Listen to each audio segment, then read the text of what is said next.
Assalamualaikum warahmatullahi wabarakatuh. Kali ini Mimin akan membawakan sebuah kisah cerita Dewa Kegelapan. Bab 16, Dipermalukan.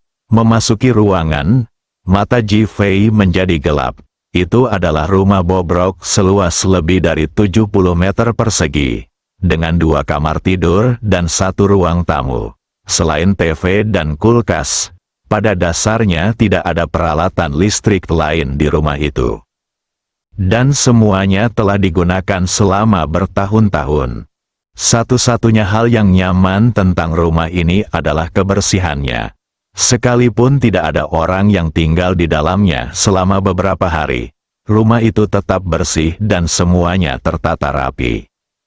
Ketika Li Ruoxi melihat Ji Fei tidak bergerak, dia mengira Ji Fei sedang memikirkan sesuatu. Dia tiba-tiba menjadi gugup dan dengan cepat mengeluarkan sepasang sandal tamu dan berkata, "Masuk." Setelah mengatakan itu, dia berlari ke kamarnya dan menutup pintu dengan keras. Bersandar di pintu, dia bisa mendengar detak jantungnya. Sangat gugup, memikirkan tentang malam dan lelaki di rumah itu, aku menjadi semakin gugup. Ji Fei sangat santai. Dia melihat sekeliling ruangan dan tidak menemukan monitor atau semacamnya, jadi dia benar-benar lega. Berpikir bahwa ini akan menjadi rumahku untuk sementara waktu di masa depan, hatiku merasa sedikit bersemangat. Sejak orang tuanya bunuh diri saat dia duduk di bangku kelas 2 sekolah dasar, rumah menjadi konsep yang jauh baginya. 1 jam kemudian, Li Ruoxi keluar dengan mengenakan pakaian panjang dan celana panjang, memegang selimut di tangannya. "Kamu bisa tidur di sofa malam ini." Setelah mengatakan itu, wajahnya menjadi merah. Namun, dia benar-benar tidak bisa menerima Ji Fei tidur di tempat tidur. Tidak masalah, Ji Fei mengambil selimut itu, dan ada sedikit bau parfum Li Ruoxi di atasnya. Dia tahu itu selimut Li Ruoxi, dan dia merasakan gelombang kebahagiaan di hatinya. Li Ruoxi tidak menyangka Ji Fei akan langsung setuju, dan butuh waktu lama baginya untuk bereaksi. Li Ruoxi mandi dulu, lalu meminta Ji Fei mandi. Saat Ji Fei sedang mandi, dia berlari ke dapur, mengambil pisau buah dan meletakkannya di bawah bantal. Setelah Ji Fei keluar, dia melihat pintu Li Ruoxi tertutup, jadi dia mematikan lampu di ruang tamu, berbaring di sofa dan tertidur. Keesokan paginya, Ji Fei dibangunkan oleh bau sarapan. Ketika saya bangun, saya melihat Li Ruoxi mengenakan celemek dan lingkaran hitam di bawah matanya, sedang menyajikan sarapan. Meski hanya bapau kukus sederhana, bubur nasi putih, dan acar, namun sangat menggugah selera. "Sayang, keahlianmu cukup bagus." Li Ruoxi tersenyum tipis dan berkata, "Ayo makan saja. Kalau sudah selesai, kita akan pergi ke Boyang Group." Ji Fei mengangguk, berlari untuk mandi, dan kembali untuk mulai makan. Ini adalah pertama kalinya Ji Fei makan di rumah dalam 15 tahun. Suasana hatinya sedang baik, memikirkan cara Li Ruoxi memeluknya dan menangis dengan sedihnya. Dia merasa sedih. Li Ruoxi merasakan perubahan mood Ji Fei dan tertegun. "Apakah kamu baik-baik saja?" Ji Fei menggelengkan kepalanya dan berusaha mengendalikan emosinya. "Aku bahagia karena aku punya rumah, istri, dan makanan untuk dimakan." Li Ruoxi meletakkan sumpitnya dan berkata, "Sebenarnya, tergantung pada kekayaanmu. Kamu bisa mendapatkan semua ini, dan kamu bahkan bisa mendapatkan sesuatu yang lebih baik." Ji Fei tersenyum, "Kamu akan mengerti di masa depan." Li Ruoxi menggelengkan kepalanya tanpa daya, mengetahui bahwa Ji Fei tidak akan bisa bertanya kecuali dia memberitahunya. Setengah jam kemudian, kedua orang itu keluar. Li Ruoxi masuk ke dalam mobil dan menguap tanpa henti. Dia tidak bisa tidur nyenyak tadi malam. Di satu sisi, dia khawatir Ji Fei akan diserang serigala dan bergegas masuk di tengah malam. Duduk di kursi BMW yang nyaman, saya langsung merasa pusing. Ji Fei sengaja mengemudi perlahan dan mantap. Kelopak mata Li Ruoxi menjadi semakin berat dan dia segera tertidur. Ji Fei memandang Li Ruoxi yang sedang tidur dan merasa sedih di hatinya. Semakin kuat dia bertindak, semakin dia harus melindunginya. Ketika mobil Ji Fei tiba di Boyang Group, dia tidak langsung masuk. Dia menunggu sampai Li Ruoxi hendak bangun sebelum masuk. Begitu mobil berhenti, Li Ruoxi bangun dan melihat dia tertidur, dengan 2 rona merah di pipinya. Dia buru-buru mengatur pakaiannya, mengambil bahannya, dan menatap Ji Fei dengan mata bertanya-tanya. Lakukan, tidak masalah, aku akan menunggumu di bawah. Li Ruoxi awalnya mengira Ji Fei akan menemaninya, tapi dia sedikit kecewa ketika Ji Fei memintanya untuk naik sendiri. Saya mengangkat kepala dan melirik ke gedung Boyang Group, tingginya lebih dari 30 lantai dan membuat orang merasa depresi.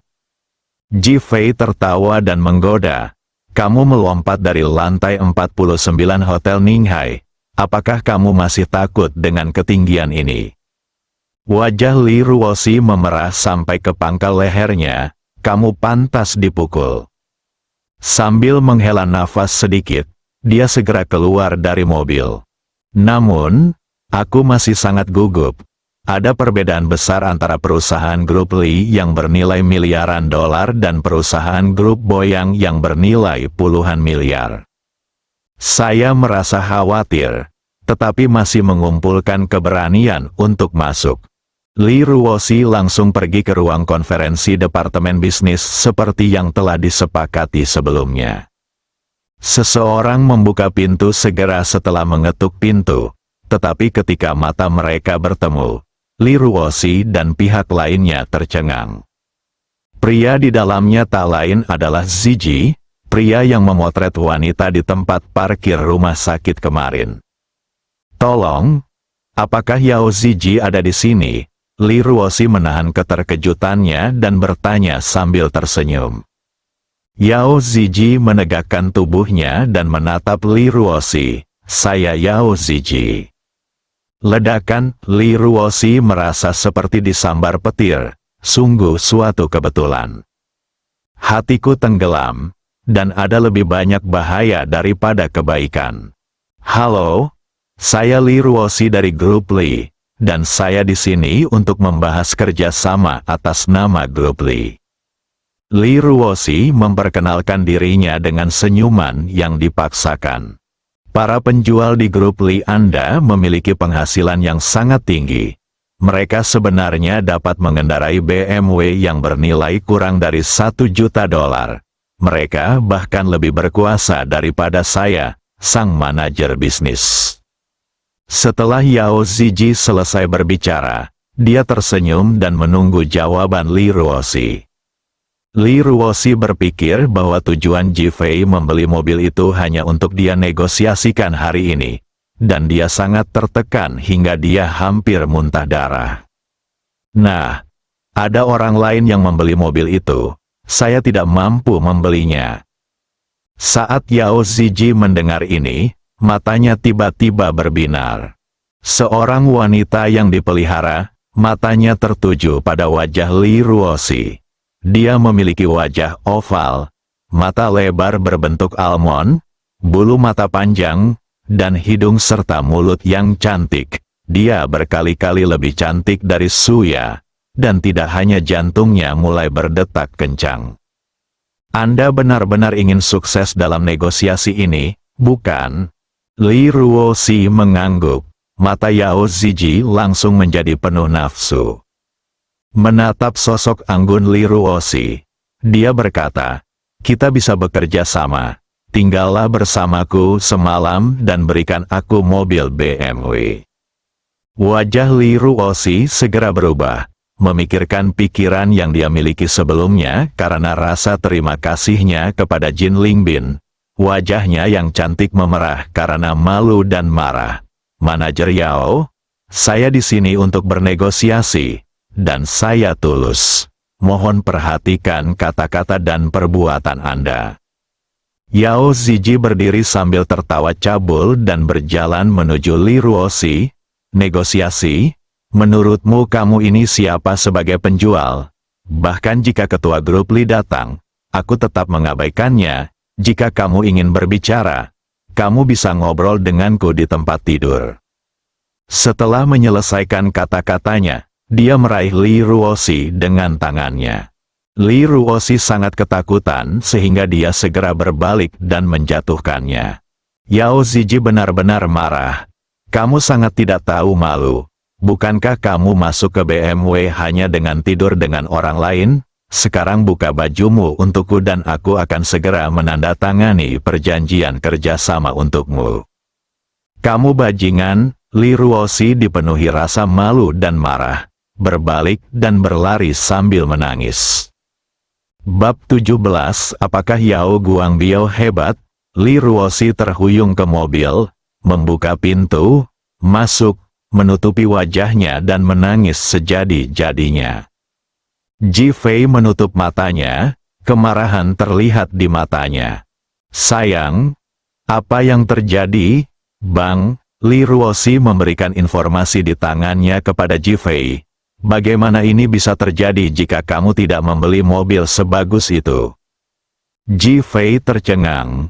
Manajer bisnis yang bernegosiasi dengan kami adalah pria yang menemani wanita tersebut berfoto di samping mobil kami kemarin. Dia tidak hanya menginginkan mobil itu, tetapi juga. Wuho, saya menangis lebih sedih dan sedih.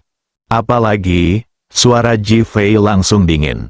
Li Ruoxi awalnya ingin mengatakan lebih banyak, tetapi dia menelan kata-katanya ketika dia memikirkan adegan di mana Ji Fei melukai para pengawal itu.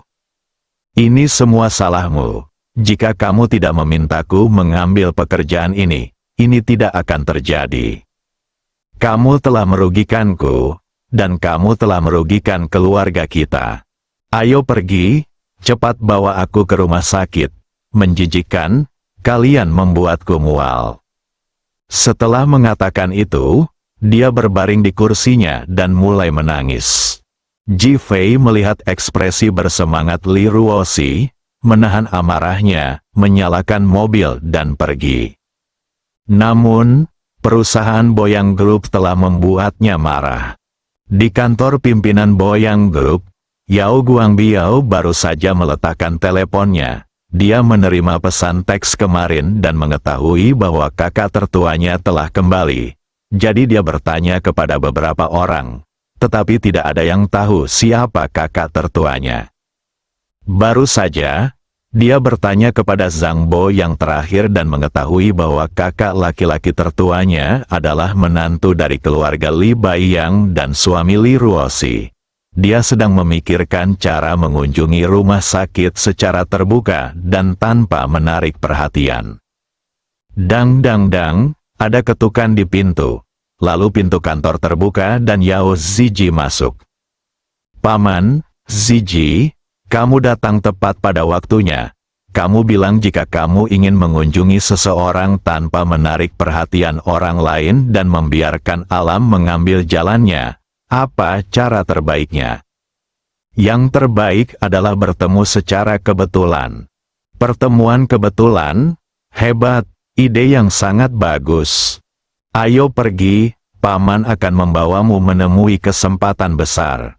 Yao Ziji sangat gembira saat mendengar ini, berpikir bahwa nama-nama besar yang diperkenalkan oleh pamannya di masa lalu pasti akan mendapat banyak manfaat kali ini. Baiklah paman. Kedua orang itu turun dan pergi. Di dalam mobil.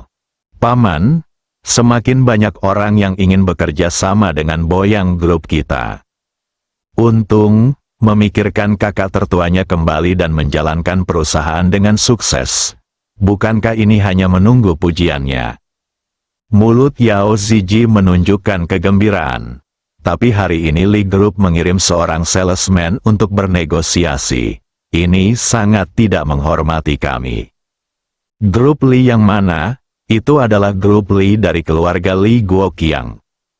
Yao Guangbiao merasa marah saat memikirkan rumor bahwa Li Guoqiang tidak akan memberi Li Boyang 1 juta untuk mengobati penyakitnya. Hah, tidak ada kerjasama. Saya juga membuat keputusan ini, dan orang-orang diusir oleh saya. Bagus sekali, kedua orang itu datang ke RS Pok Oi sambil berbincang. Setelah turun dari mobil, tunggu aku di lantai 6 bagian rawat inap, aku akan mencari Dekan Zhang dan membuat pertemuan kebetulan. Kedua pria itu berpisah, Ji Fei mengemudi kembali dengan lambat karena dia ingin Li Ruoxi tenang, jadi dia tiba di rumah sakit setelah Yao Guangbiao. Mobil berhenti di depan rumah sakit, dan Li Ruoxi membuka pintu dan keluar dari mobil. Ji Fei melihat punggung Li Ruoxi yang kurus dan marah. Hatinya terbakar amarah, dia memarkir mobil di tempat parkir dan mengikutinya. Dia tidak membiarkan Qiangxi mengambil tindakan. Apalagi Phoenix kali ini, dia berencana untuk mengambil tindakan sendiri. Lantai 6 bagian rawat inap, begitu Li Ruoxi keluar dari lift, dia melihat sosok yang dikenalnya. Ketika Yao Ziji mendengar suara lift, dia mengira pamannya akan datang. Dia berbalik dan melihat kedua pria itu saling berhadapan. Saat berikutnya, apakah kamu sudah mengetahuinya? Kejar aku. Apakah kamu ingin tidur denganku? Terdengar suara cabul Yao Ziji. Tubuh Li Ruoxi membeku sesaat, dan kemudian penghinaan yang tak ada habisnya muncul. Penipu. Setelah mengatakan itu, dia berlari menuju bangsal. Ledakan, Yao Ziji melangkah maju dan menendang perut Li Ruoxi. Pelacur, kamu melakukan sesuatu untuk merayu orang lain, dan kamu masih tidak mau mengakuinya. Sekarang kamu tahu kamu ingin kehilangan muka. Li Ruoxi sangat marah saat itu juga dan tidak dapat berbicara. Wow! Sekelompok pasien dan dokter muncul di bangsal. Beberapa orang langsung mengenali Li Ruoxi. Bukankah dia wanita yang membuat keributan di ruang perawat kemarin karena membayar uang? Kalau dipikir-pikir, sepertinya itu BMW lagi, dan harganya puluhan juta lagi. Hei, kami telah bekerja keras sepanjang hidup kami, tapi kami tidak sebaik orang lain. Kami bisa keluar mencari sesuatu dan menjualnya, dan kami akan menghasilkan uang. Li Ruoxi sangat marah hingga wajahnya berubah ungu dan seluruh tubuhnya gemetar. Yao Ziji menegakkan punggungnya dan memandang semua orang. Wanita jalang ini adalah penjual grup Li. Dia datang kepadaku hari ini untuk membahas kerjasama. Jika aku tidak setuju, dia akan merayuku. Apa menurutmu aku orang seperti itu? Orang? Bah, dasar jalang, kamu bahkan tidak tahu siapa dirimu, tahukah kamu apa itu rasa malu?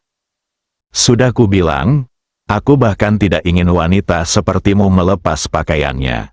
Ledakan, kata-kata Yao Ziji seperti guntur, langsung meledak, dan pemandangan pun hancur. Saya benar-benar tidak menyadari betapa hinanya dia. Saya dengar Dekan Zhangbo memecat Wakil Dekan Sun Tao karena dia kemarin. Mungkinkah dia berselingkuh?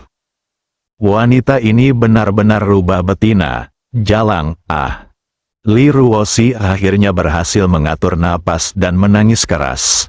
Aku tidak melakukannya, kamu berbohong. Apakah saya berbohong? Saya manajer Departemen Bisnis Boyang Group, dan paman saya adalah ketua Boyang Group. Apakah saya perlu berbohong kepada Anda? Jelas sekali Anda.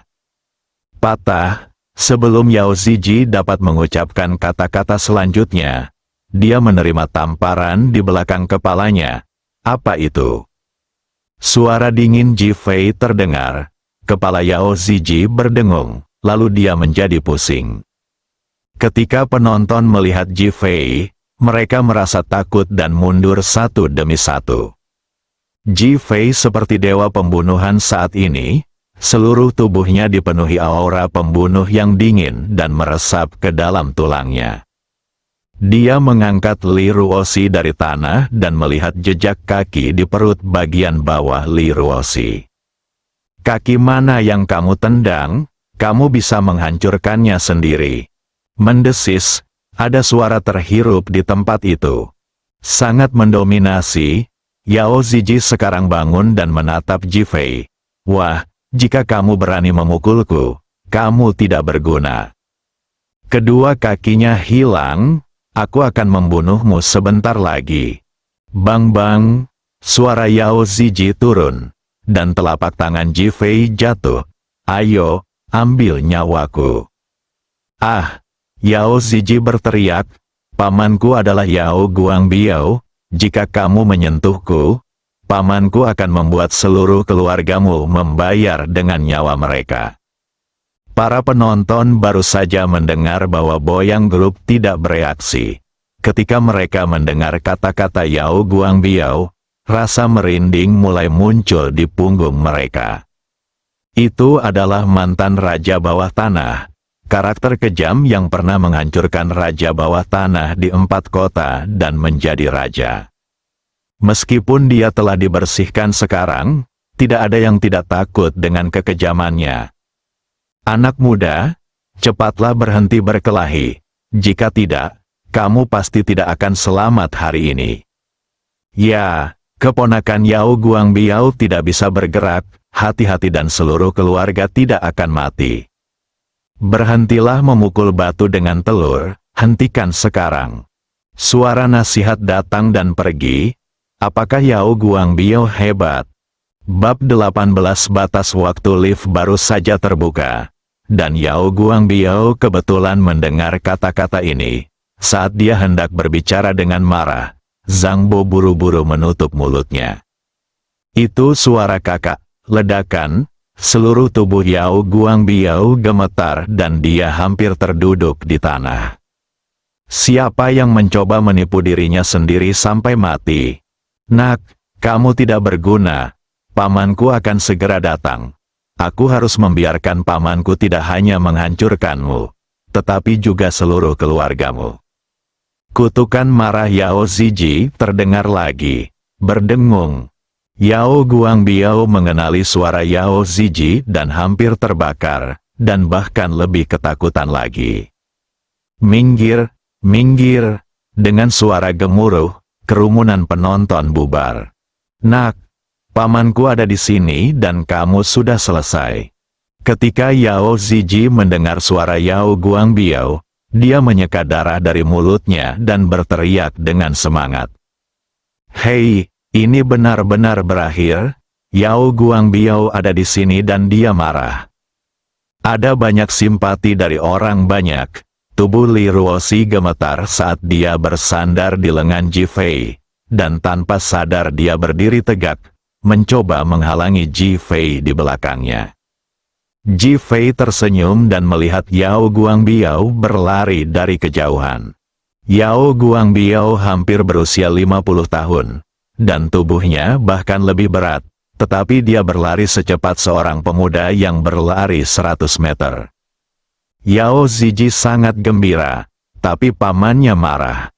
Paman, penjual grup Li merayuku dan bahkan menemukan seorang pria untuk mengalahkanku.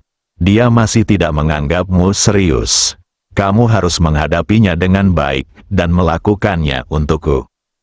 Ledakan. Sebelum dia selesai berbicara, Yao Ziji merasa tubuhnya seperti ditabrak kereta berkecepatan tinggi.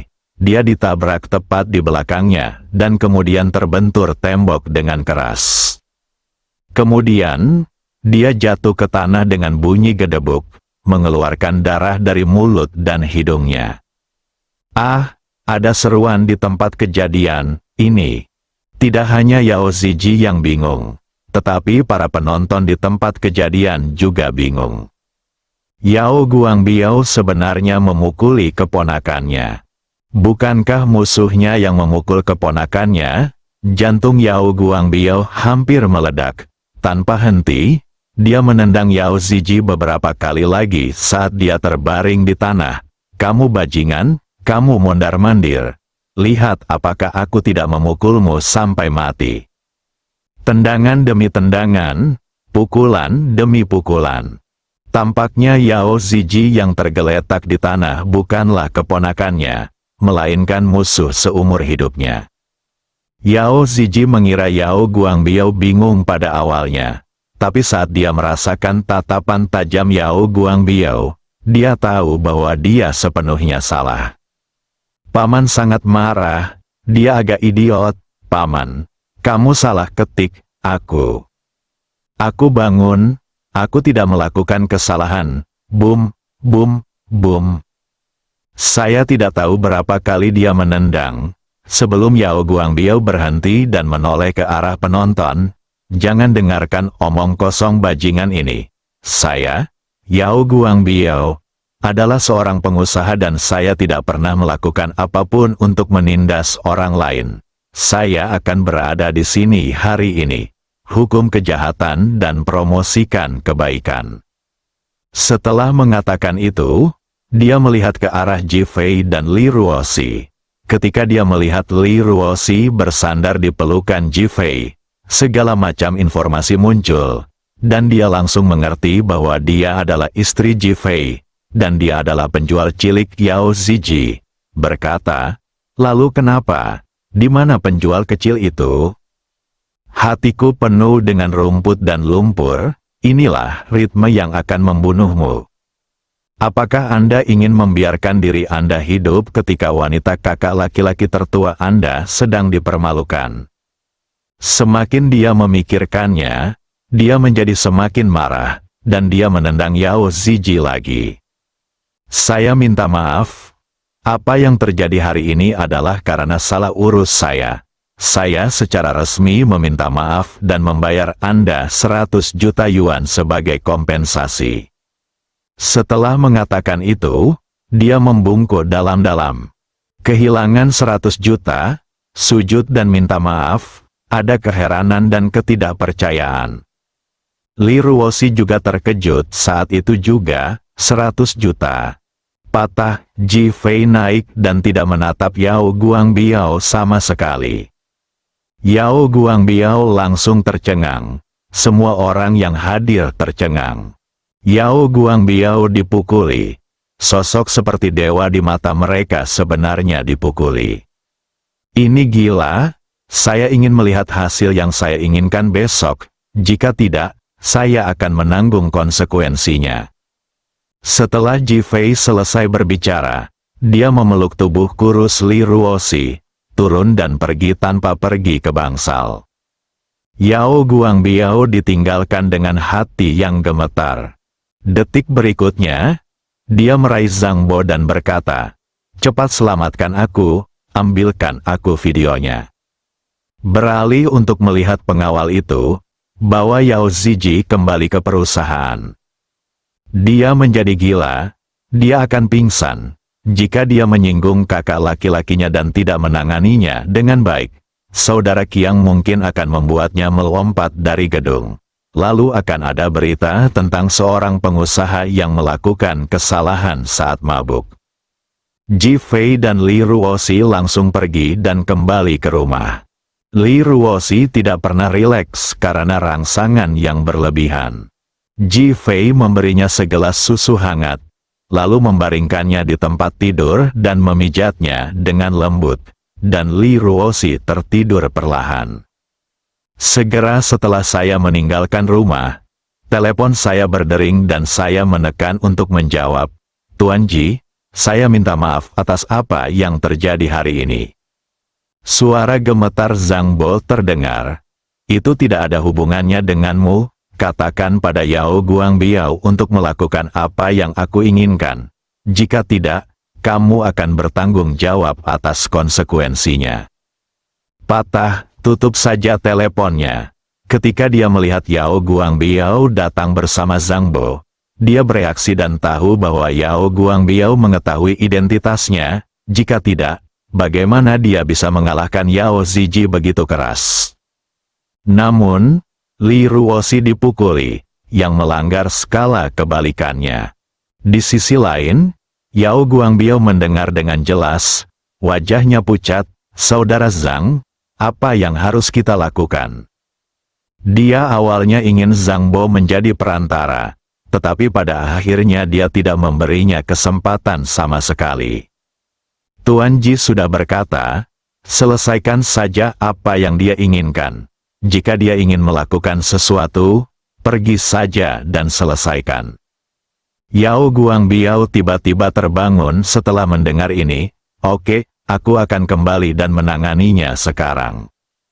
Pergi dengan tergesa-gesa. Zhang Bo sedang memegang ponselnya saat ini, memikirkan tentang apa yang terjadi pada Sun Tao kemarin. Untungnya, dia tegas. Jika tidak, Ji Fei membuat mereka sangat takut. Grup Li. Ayah, aku mendapat berita terbaru. Li Ruoxi pergi ke Boyang Group untuk membahas kerjasama. Bukan saja dia tidak berhasil, dia juga mencoba merayu manajer departemen bisnis, menyebabkan skandal besar. Semua orang tahu itu, dan Boyang Group sangat marah. Li Boli telah mengirim orang untuk melacak perkembangannya secara diam-diam, tetapi dia tidak memiliki pemahaman yang jelas tentang apa yang terjadi di rumah sakit, jadi ada kesenjangan informasi. Mendengus, wanita jalang yang lahir dari wanita jalang melakukan hal yang tidak tahu malu. Ayah, menurutmu apakah kita harus menyepakati batas waktu untuk masalah ini? Apa yang akan kita lakukan jika dia melakukan sesuatu yang tidak tahu malu lagi? Li Boli tampak bersimpati, namun nyatanya dia malah menambah bahan bakar ke dalam api. Hubungi Li Ruoxi, kita harus menegosiasikan kerjasama besok, jika tidak maka perintah militer akan gagal. Bagus, Li Boli berlari keluar dengan semangat dan menelepon. Di ruang tamu rumah Li Baiyang, Ji Fei duduk di ruang tamu dengan ekspresi muram, memikirkan bagaimana membuat Li Ruoxi dengan cepat menerima kenyataan dari kekuatannya. Tepat setelah Li Ruoxi tertidur, dia terbangun sambil menangis 2 kali, yang membuatnya sangat marah. Didi, ponsel Li Ruoxi, yang diletakkan di atas meja kopi, tiba-tiba berdering. Dia takut teleponnya akan membangunkan Li Ruoxi, jadi dia membawa telepon itu ke ruang tamu. Saya melihat panggilan dari Li Boli dan hendak menjawabnya. Li Ruoxi, yang sudah tertidur, bergegas keluar, meraih telepon, dan menekan jawab. Ini adalah nada dering yang dia atur secara khusus. Setiap kali nada dering ini berdering, berarti keluarganya akan diganggu oleh keluarga Li. Oleh karena itu, meskipun dia tertidur, dia tetap langsung terbangun ketika mendengar bel. Ji Fei melihatnya di matanya, hatinya terluka. Wanita saya sendiri telah menanggung terlalu banyak penderitaan. Li Ruoxi, jika kontrak tidak dapat dinegosiasikan besok, perintah militer akan dianggap gagal dan keluargamu akan keluar dari keluarga Li. Apakah tidak ada batasan waktunya? Aku belum menyuruhmu merayuku, bagaimana caramu melakukannya? Suara Li Boli yang mengejek dan marah membuat Li Ruoxi tercengang saat itu juga. Bab 19 menandatangani kontrak keesokan paginya. Ji Fei dan Li Ruoxi keluar dan duduk di dalam mobil.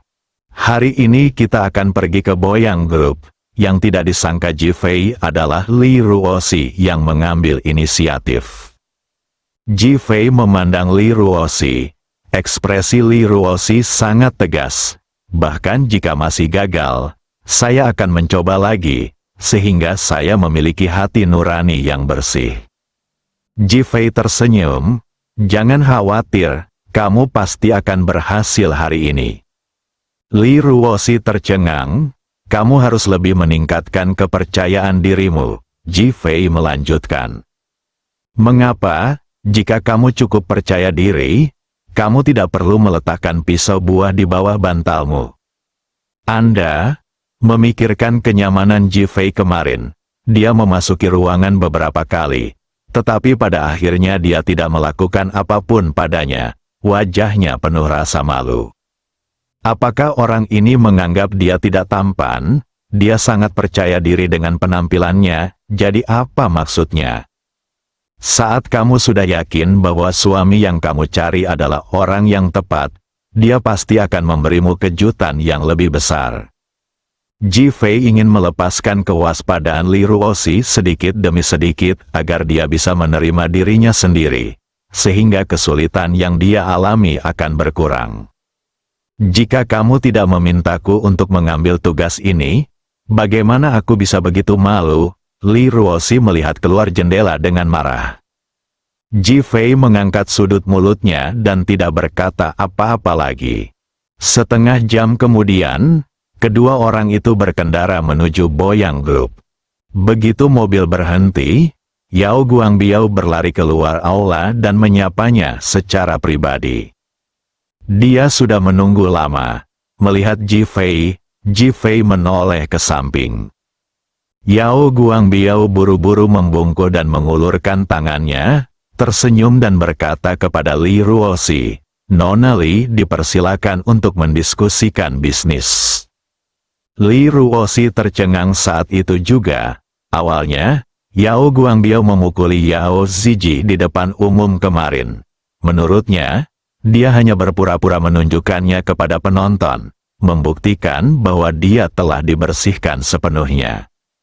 Dalam perjalanan ke sini hari ini, saya tidak menyebutkannya kepada Ji Fei, tetapi saya selalu khawatir di dalam hati, dan saya bahkan siap untuk dipukul mundur oleh Yao Guangbiao dan Yao Ziji.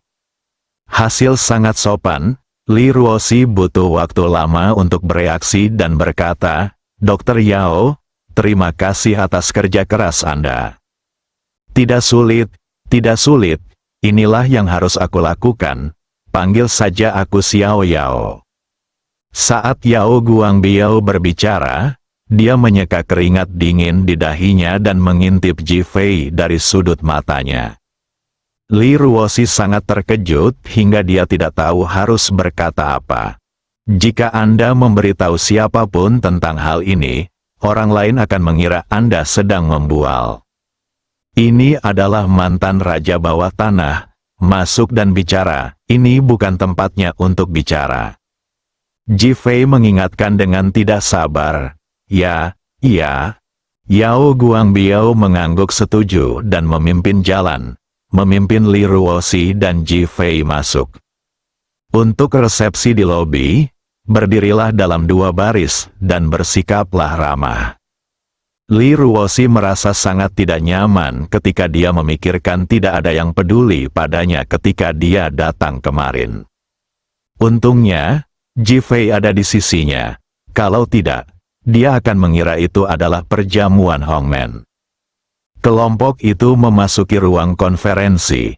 Setelah Yao Guangbiao mengatur tempat duduk dan teh untuk Li Ruoxi dan Ji Fei, dia berteriak ke pintu, "Bawa masuk."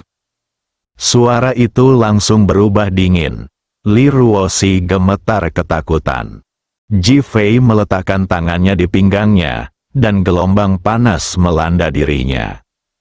Pintu terbuka, lalu dua pengawal menyeret Yao Ziji masuk. "Aku sudah menghukum Yao Ziji karena perilaku kebinatangannya kemarin. Sekarang kakinya patah. Terimalah." Pengawal itu mengangkat celana Yao Ziji, dan bagian dalam kakinya berubah bentuk dan terpelintir. Li Ruoxi tanpa sadar mencondongkan tubuh ke arah Ji Fei. Terlalu menakutkan, terlalu kejam, Ji Fei mengangkat alisnya. Yao Guangbiao layak menjadi seseorang yang pernah ada di dunia bawah tanah, dan dia sangat kejam. Tarik keluar, jangan sampai sial di sini. Yao Guangbiao menghela nafas panjang dan melambaikan tangannya, dan Yao Ziji ditarik keluar seperti anjing mati. Kemudian dia memanggil sekretaris untuk masuk dan meletakkan kontrak yang telah disiapkan di depan Li Ruoxi. Li Ruoxi bahkan lebih terkejut. Tapi setelah Ji Fei mengingatkannya, dia membukanya untuk memeriksa. Ketika saya melihat ketentuan kontrak, saya pikir saya salah membacanya. Saya menggosok mata saya dengan kuat untuk memastikan bahwa saya telah membacanya dengan benar. Semua keuntungan diberikan kepada grup Li. Yao Guangbiao berkata dengan cepat. Nona Li, Yao Ziji banyak tersinggung kemarin. Mari kita berikan kompensasi dalam kontrak. Apakah Anda puas? Ji Fei mengambil kontrak dan memeriksanya dengan santai. Sayang, apakah kamu puas dengan itu? Jika kamu tidak puas, ajukan saja syaratnya. Li Ruoxi memelototi Ji Fei dan mengutuk dalam hatinya. Di mana kontrak ini adalah klausul kompensasi. Menurut ini, Boyang Group tidak akan menghasilkan sepeser pun. Dan ini akan membiarkan Li Group mengambil uangnya. Saya tidak punya masalah. Panggilan, Yao Guangbiao menghela nafas panjang dan dengan cepat menatap Ji Fei. Saat Li Ruoxi hendak menandatangani, Ji Fei berkata, tambahkan klausul pada kontrak ini. Li Ruoxi harus bertanggung jawab atas proyek tersebut, dan grup Li harus menyerahkan 20% sahamnya kepada Li Ruoxi sebelum dapat dieksekusi. Tidak masalah, aku akan segera menanganinya. Jangan membuat masalah kecil ini terlalu jelas. Mengerti? Ji Fei menambahkan. Yao Guangbiao tertegun pada awalnya, dan kemudian segera memahami bahwa Ji Fei memiliki makna yang dalam. 20 menit kemudian, kontrak ditandatangani. Ji Fei melihat artikel yang baru ditambahkan terletak di sudut yang tidak mencolok. Dan Yao Guangbiao telah memperbaikinya lebih jauh. Ini membuatnya sangat puas, dan senyuman jahat muncul di sudut mulutnya. Yao Guangbiao sangat pandai dalam melakukan sesuatu. Ayo pergi. Setelah Ji Fei selesai berbicara, dia berdiri dengan kontraknya. Mes Li, Tuan Ji, saya ingin mengundang Anda berdua makan malam. Saya ingin tahu apakah Anda punya waktu. Ji Fei langsung menggelengkan kepalanya, tidak ada waktu. Dia tahu apa maksud Yao Guangbiao dan ingin memperpendek jarak. Yao Guangbiao sangat malu. Tapi dia tetap tersenyum meminta maaf. Anda dipersilakan menelepon saya kapan saja. Dan saya pasti akan mentraktir Anda jamuan makan besar. Ayo kita bicara lagi. Ji Fei menarik Li Ruoxi pergi dan pergi.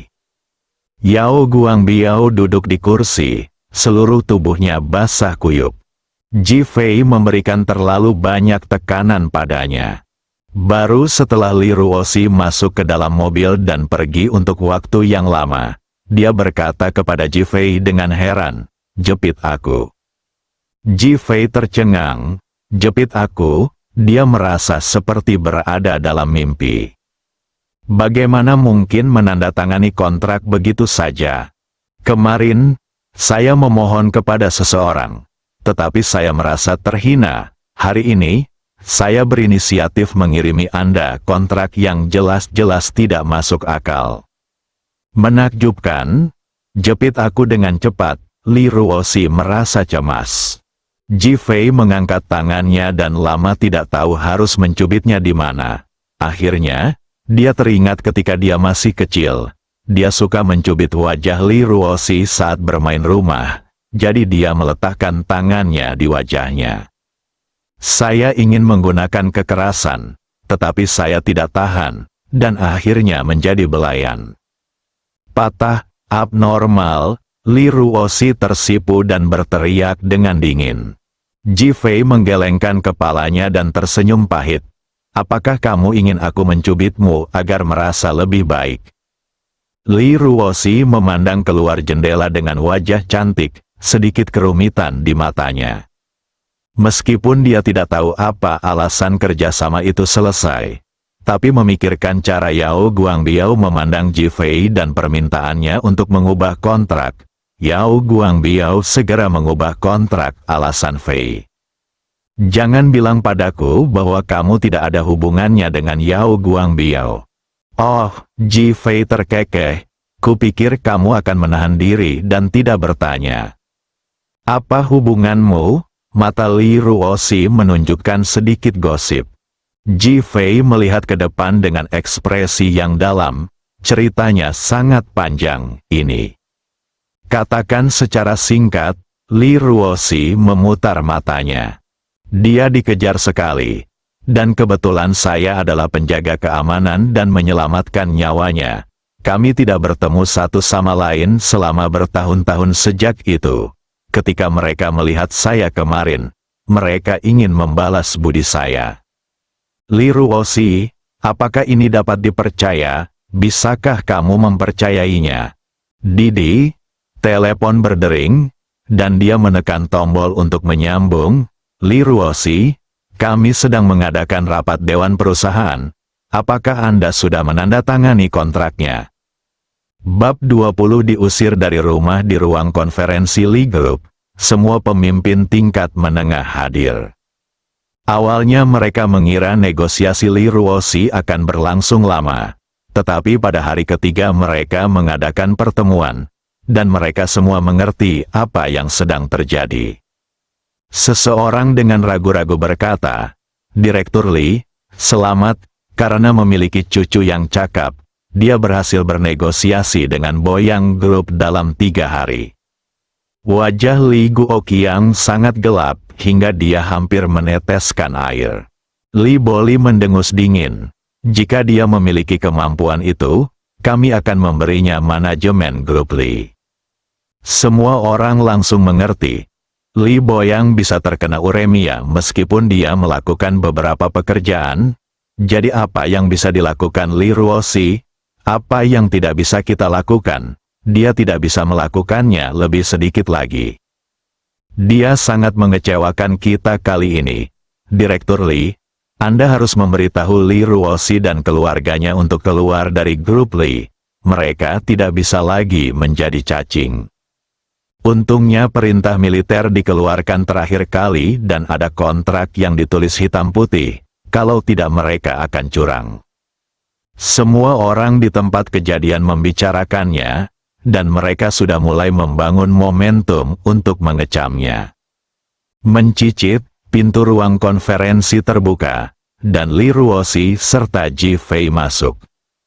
Melihat wajah Li Ruoxi memerah, Li Boli menduga dia pasti gagal. Li Ruoxi, apakah kamu masih ingat apa yang aku informasikan kemarin? Li Ruoxi menarik napas dalam 2 kali dan berkata, saya belum melupakannya. Li Boli tidak sabar untuk mengumumkan, jika Li Ruoxi tidak dapat menyelesaikan penandatanganan hari ini, dia akan keluar dari keluarga Li. Sekarang saya secara resmi mengumumkan. Patah, Ji Fei mengambil kontrak dari pelukan Li Ruoxi dan melemparkannya langsung ke depan Li Guoqiang. Li Ruoxi berkata, kakek, saya sudah menandatangani kontraknya. Seluruh keluarga Li Ruoxi diusir dari keluarga Li. Li Boli, yang tadi sengaja terengah-engah, baru saja keluar dari mulutnya. Namun, begitu dia mengatakannya, dia menutup mulutnya, melebarkan matanya, dan tampak seperti dia baru saja memakan siang. Saya tidak percaya Li Ruoxi benar-benar menandatangani kontrak. Bukankah dia diusir kemarin dan terlebih lagi dia menyinggung orang-orang Boyang Group? Semua orang di grup Li melihat kontrak itu, dengan wajah tidak percaya. Apa maksudmu? Apakah kamu ingin memutuskan kontrak? Setelah Ji Fei selesai berbicara, dia menjabat kontrak yang ditandatangani dengan Li Guoqiang di tangannya. Li Boli merasa seolah-olah wajahnya baru saja ditampar oleh Ji Fei, wajahnya sehitam besi. Li Guoqiang, apakah kamu bersedia bertaruh tetapi tidak mengaku kalah? Ji Fei memanggil namanya. Dada Li Guoqiang naik dan turun tajam. Dia tidak pernah berpikir bahwa mereka benar-benar akan berhasil menandatangani kontrak. dan dia tidak pernah berpikir bahwa Ji Fei akan memanggilnya dengan nama depannya di depan umum. Apakah kamu yakin sudah menandatangani kontrak? Setelah Li Guoqiang selesai berbicara, dia memberi isyarat kepada sekretarisnya untuk mengambil kontrak tersebut. Segera, kontrak itu diserahkan dan Li Guoqiang mulai memanjatnya, karena dia tidak memakai kacamata baca dan sangat ingin melihat bagaimana cara menandatangani kontrak. Dia tidak terlalu berhati-hati dan tidak memperhatikan klausul Ji Fei. Tanya Yao Guangbiao untuk menambahkan. Li Boli duduk di sampingnya dan menjulurkan lehernya untuk membaca kontrak. Semua orang di tempat kejadian juga melebarkan mata mereka dan menatap tajam ke ekspresi Li Guoqiang, ingin memastikan apakah kontrak itu benar-benar ditandatangani. Keluarga Li Boyang tidak memiliki status di grup Li atau keluarga Li, dan semua orang mengetahuinya. Alasan mengapa dia tetap di grup Li adalah untuk membiarkan mereka bekerja. Li Boyang telah bekerja keras untuk menutupi kekurangannya dan ingin mengubah statusnya, sehingga dia menderita uremia. Nah, jika kontrak ini benar-benar ditandatangani, bukankah berarti Li Ruoxi harus diberikan 20% saham sesuai ketentuan kontrak? Maka status keluarga Li Boyang di keluarga Li akan berbeda. Li Boli tidak ingin melihat pemandangan ini lebih jauh lagi. Hahaha, Li Guoqiang tiba-tiba mencibir 2 kali, dan kemudian patah. Kontrak itu sangat menyentuh hati. Li Ruoxi, bisakah kamu menjadi lebih tidak tahu malu? Mendesis, terdengar suara tarikan napas. Li Ruoxi tercengang. Pembuluh darah di dahi Li Guoqiang menyembul. Katakan padaku, apakah kamu tidur dengan ketua grup Boyang? Li Ruoxi tertegun di tempat, melihat kakek di depannya. Dia tidak bisa membayangkan kakek akan mengatakan hal seperti itu. Jika Ji Fei tidak membantunya berdiri, dia mungkin langsung terjatuh. Kakek, aku tidak melakukannya. Bagaimana aku bisa melakukan hal seperti itu? Mendengus, tidak. Apakah menurutmu kami bodoh? Margin keuntungan grup Boyang dalam kontrak ini hampir 100%. Tetapi mereka tidak menghasilkan uang. Katamu, bagaimana hal sebaik ini bisa terjadi? Sekarang kami, grup Li, memohon kepada grup Boyang untuk menandatangani kontrak. Kami harus menyerahkan keuntungannya. Tetapi mereka menyerahkan keuntungannya. Bukankah Anda mengkhianati nafsu Anda? Li Ruoxi merasa pusing dan merasa sangat sedih. Sungguh tidak. Kamu masih belum mengakuinya? Apa yang terjadi di RS Pok Oi kemarin sudah tersebar luas. Apa kamu pikir kami belum mengetahuinya? Li Boyang mengikuti dan berteriak, aku bilang bagaimana mungkin aku bisa menandatangani kontrak, ternyata aku menjual nafsuku. Benar, kalau tidak, kami tidak akan bisa menandatangani kontrak karena kami tidak memiliki penampilan dan tidak bisa tidur dengan mereka. Dia melakukan hal seperti ini setelah menikah. Mungkinkah menantu laki-lakinya tidak bisa memuaskannya? Di ruang konferensi, terjadi serangkaian sarkasme dan obrolan. Li Ruoxi merasa dunia berputar. Jika Ji Fei melepaskannya sekarang, dia pasti akan jatuh. Kamu tidak mau mengaku kalah, kan? Suara Ji Fei dingin. Apakah kamu bersedia mengaku kalah? Itu untuk orang yang berintegritas dan berkarakter, bukan untuk orang yang tidak tahu malu seperti kamu. Li Boli berteriak keras, patah. Ji Fei melemparkan kontrak yang ditandatangani dengan Li Guoqiang ke atas meja. Li Guoqiang, apakah kamu akan memenuhi janjimu atau tidak? Mendengus, tidak terpenuhi. Bicara lebih buruk daripada kentut. Kamu, bagus, karena kamu begitu sombong. Sekarang saya secara resmi menyatakan bahwa keluarga Li Boyang telah dikeluarkan dari keluarga Li. Mereka tidak akan pernah diizinkan memasuki gerbang grup Li. dan mereka tidak akan pernah diizinkan mengatakan itu mereka adalah anggota keluarga Li. Ledakan, Li Ruoxi bergoyang 3 kali dan langsung jatuh ke pelukan Ji Fei. Dia awalnya berpikir bahwa dia bisa mengubah takdirnya dengan menandatangani kontrak dan kembali. Tapi dia tidak menyangka bahwa nasib ini akan tetap menunggu dia dan orang tuanya. Meski dia sudah siap mental, masih sulit menerimanya. Yang paling sulit dia terima adalah Li Guoqiang mengatakan bahwa dia pergi tidur dengan Yao Guangbiao, ini adalah kakeknya. Dia benar-benar mengatakan hal seperti itu kepada cucunya, dan hatinya benar-benar hancur. Ji Fei, ayo pergi, Li Ruoxi sepertinya dilubangi dari tubuhnya. Keluarga Li ini, grup Li ini, pada saat ini, dia tidak memiliki nostalgia sama sekali. Tersesat, jangan pernah memasuki gerbang Li Group. Li Boli meraung keras.